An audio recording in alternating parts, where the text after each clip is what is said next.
রাশিয়ার ব্যাপক রাতভর বিমান হামলার পর ইউক্রেন জুড়ে বড় ধরনের বিদ্যুৎ বিপর্যয় সৃষ্টি হয়েছে বলে জানিয়েছেন দেশটির কর্তৃপক্ষ। ইউক্রেনের প্রেসিডেন্ট ভলোদিমির জেলেনস্কির মতে ৯টি অঞ্চলে রুশ হামলার শিকার হয়েছে। মধ্য ইউক্রেনের দ্বীপ্র শহরের একটি ৯তলা আবাসিক ভবনের ড্রোন হামলায় ২ জন নিহত ও ১১ জন আহত হয়েছেন।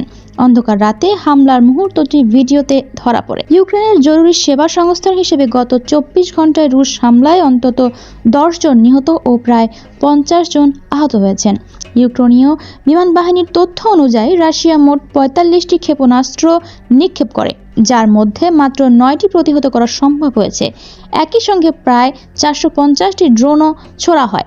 ২৬টি ক্ষেপণাস্ত্র ও ৫২টি আঘাতকারী ড্রোন ২৫টি স্থানে আঘাত এনেছে, বিমান বাহিনী জানায়। হামলাগুলোর বেশিরভাগই ঘটেছে কেন্দ্রীয় পলতাভা ও দ্নিপ্রপেট্রোভস্ক অঞ্চলে। শত্রু আবারও ইউক্রেনের জ্বালানি অবকাঠামোর ওপর ব্যাপক হামলা চালাচ্ছে, বলেন দেশটির জ্বালানি মন্ত্রী সুভেতলানা গ্রিনচুক। তিনি আরও জানান, বিভিন্ন অঞ্চলে জরুরি ভিত্তিতে বিদ্যুৎ সরবরাহ বন্ধ রাখা হয়েছে এবং বিদ্যুৎ ব্যবস্থা স্থিতিশীল হলে তা পুনরায় চালু করা হবে।